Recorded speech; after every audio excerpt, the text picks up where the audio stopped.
yüksək balla universitetə qəbul olub bitirən və əlavə təhsildən hüququ bitirənlər biraz hüquqşünaslar arasında adətən onları qəbul etmirlər. Biraz deməzdim bu qısqanclıqdır. Sadəcə insan düşünür ki, mən əziyyət çəkmişəm, sən əziyyətsiz gəlmisən.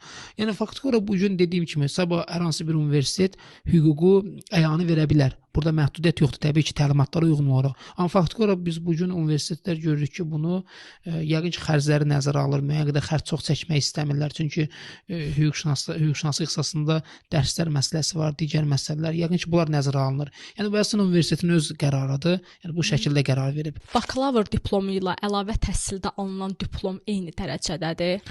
Əslində bunların ikisi də eyni səviyyədən, ikisi də bakalavr sayılır. Bizdə yalnız və yalnız kolleclərin, bir də universitetlərin əlavə təhsili var və bunların verdiyi diplomlar eyni səviyyədə nəzərdə tutulur.